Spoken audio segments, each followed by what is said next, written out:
tomorrow's All-Star Game. And one of the best of all time, who himself appeared in 19 straight All-Star games and holds the record for consecutive games played, is also in the area promoting a foundation named after his dad.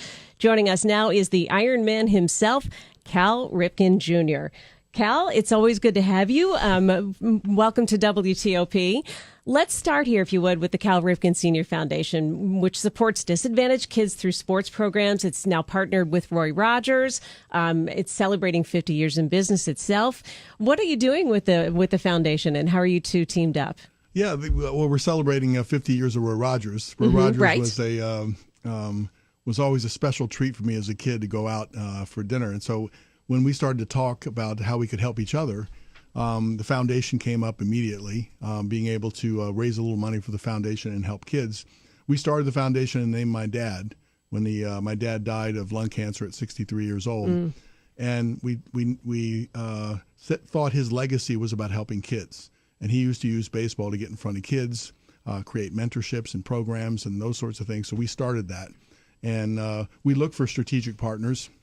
Roy Rogers had the same values that we have, and they want to do things in the community. And they're a brand that's on the upswing. It's it's coming back again, and there's 53 locations now in the Mid-Atlantic area. So it's an exciting partnership to be involved in as they grow. But we'll be able to raise some money and help some kids. And you're going to be at the Roy Rogers in Alexandria this afternoon. Yes, I have a store visit today, so I think they're going to put me to work. I want to go just to order a sandwich from Cal. I have some skills in the kitchen, and they'll be tested today. But I think we'll play a little quick ball in the parking lot first and celebrate with the kids. Now, I had to look that up. I had to Google that, and the first thing that came up in the search was the Cal Ripken Jr. Foundation video of that. Explain what quick ball is. Well, quick ball is just a fancy game for wiffle ball. We have particular bats and softer balls that you can get the action moving a lot quicker as opposed to a conventional game. So there's all kinds of rules that we modified, but the important thing is kids get a chance to get reps and play in a safe environment. So, and you can set it up anywhere. So we'll set it up in the parking lot in Alexandria at the Roy Rogers. And we can all just watch, tag along. You can come and play if you come close enough. I usually pitch the fast round, and so if people aren't paying attention, I'll throw the ball at them. Okay, good. I'll get my eye black on. If you're within range, I'll get you. You going to run the bases today too? No. The running the bases thing is a thing of the past. I like that Cal said that you felt like Roy Rogers was really going out when you were a kid, because that's the way I felt. I mean, I thought this isn't fast food. This is a night out on the town as well. But it benefits your father's foundation, the Cal Ripken Sr. Foundation. And if you could just talk a little bit about that, because as I grew up as an Oriole fan, and he always, to me, embodied doing things the right way, and it was about encouraging people to love the game he loved so much. Yeah, it's interesting. As a kid growing up, my dad would do these free clinics for kids that didn't have all the same advantages. And I was trying to figure out why, he was busy enough in his pro baseball career that when he had a free moment, I wanted him to spend it with me. But he would do these free clinics, and I would tag along, and it was very important to him. And I think at some point he wanted to. He lost his dad when he was 10, and I think he felt for all kids that didn't have that sort of fatherly influence, and he used baseball to get them focusing on a positive thing. And then mentorships would grow, and he could direct them through. And sports is a really great, valuable tool to direct them in positive directions and learn valuable lessons. So Dad had a real knack for that. So when he died, Brother Billy and I sat down and said, how do we elevate his legacy? And this is the legacy that we know of our dad. And we started the foundation. Our foundation has grown to be a national foundation, and we're helping kids all over the place. And again, with strategic partners like Roy Rogers, we're able to raise money and help more kids. Have to ask you, it's got to be painful to watch the Orioles for you this year. Well, my career, I was able to win the World Series with the Orioles early on, and then we were able to come back to respectability, and we were close to the World Series towards the end of my career. So there's a lot of ups and downs in the game, but when you're going through a down period. Well, they had gone down, then they came back. They were back again, and now they stink again. It's just it's not a fun time. You would hope that you could put together an organization that continues to be at the top all the time, but that's very difficult to do. So they have some talent. They have some decisions that they need to make right now. I still enjoy watching them. Their effort's really good. They got some really good players. It's entertaining, but their one-loss record is not so good this year. Speaking of which, though, as we were talking about your father, there was the phrase "the Oriole way," and in some ways, that was what your father was all about. Does that still exist? And I think for some listeners, what does that phrase, "the Oriole way," mean? Well, I think the Oriole way was a bunch of good baseball people staying in the same position through trial and error. They kept what worked and discarded what they didn't. So they had a system and they had a way that they developed their players, a way that they scouted players and developed players, and then the way that they pushed them to the big leagues. So over time, when there's changes are made, the people that stood for the Oriole way, kind of move around, and it was a great compliment to my dad. It started to be called the Ripken way, right? Because it was just a system and a way of doing things. I think that principles of the Oriole way are still around, but it does take a lot of people to be in the same positions and to work together to really create that again. There's rumors, of course, that Manny Machado is going to be leaving the team. How does that affect the way the team operates? Does it affect them, in the locker room, on the field? Well, I remember the only situation I've been in that I felt that. My dad got fired from his job as an Oriole manager early in the '88 season. We were 0-6, and they fired Dad. And I always laugh. So we all decided to lose 15 more in a row just to prove that it wasn't my dad's fault. But we ended up losing 21 games in a row, and that was miserable. And during that time, the Orioles thought they wouldn't be able to sign me. I was a free agent at the end of the year. And it was very it was bothered me a lot that rumors were every day that I was going to get traded to the Red Sox or the Yankees and for this five-player deal. So it was unnerving to me. And the rest of your teammates feel a little bit of the instability as well. So I would imagine that's what they're going through, is that the players on the team want to know where they're going. Manny Machado probably wants to know where he's going. And have you told him your story? The uncertainty. No, I haven't. And I don't know if that'd make him feel better or not. But there's the uncertainty, I think, bothers probably him, and it probably bothers the rest of the club too. Right. And it's not as much that it talked about, but it's kind of a cloud to switch over to the Nationals hanging over because there's so much speculation on Bryce Harper, and he's going to be in the home run derby tonight. He's had 23 homers, but it's been a kind of a tough year for him. You wonder if all that uncertainty of the future is bothering him. There's no way to know. Only he knows that, but certainly they're facing a similar situation. Yeah, as best you can, you want to separate the business side from the playing side, because if you look at it in the big picture, you say, God, we're lucky enough to play a sport that demands that sort of salary. I did feel in 1990, after the 91 season, we were negotiating a contract in the offseason. It spilled over into the spring training. It spilled over into the season.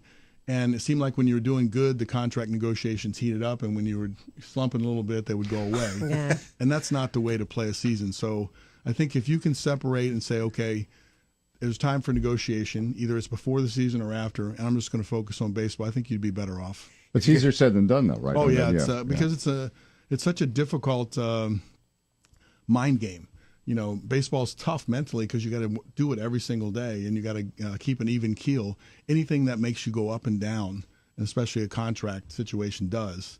That doesn't serve you on a daily basis. If you could hang around for just a couple of minutes, we're going to break for traffic and weather. A quick update from Helsinki, and then come back more with Cal coming up.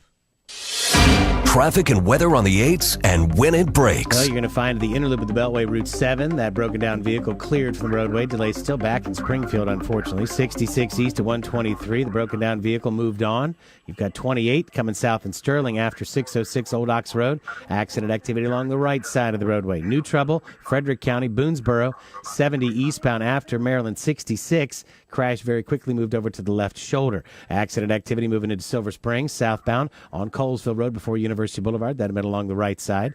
Car versus dump truck in the accident in Jessup. 32 going east between 95 and Route 1, blocking the right lane. Emergency utility work down in Hyattsville affecting southbound Queens Chapel Road at Madison Street. Got one lane getting by. Accident activity in the district is Alabama Avenue at Hartford Street, apparently in the northbound direction. The right side of the roadway is taken away.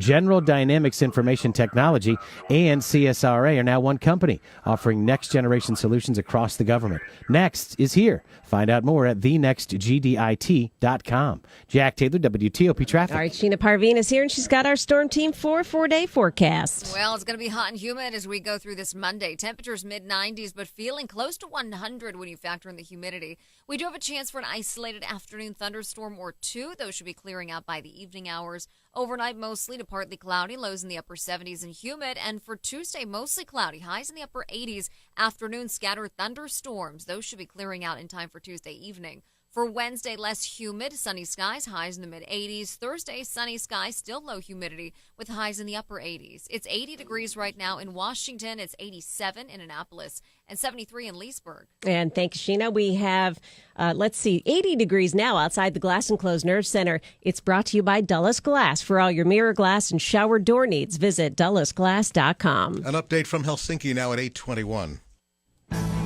The Trump-Putin face-to-face is underway. Arms control is one of the topics. We are the two great nuclear powers. We have 90% of the nuclear, and that's not a good thing. It's a bad thing. And I think we hopefully can do something about that. Trump speaking right before sitting down with Putin at the presidential palace in Helsinki.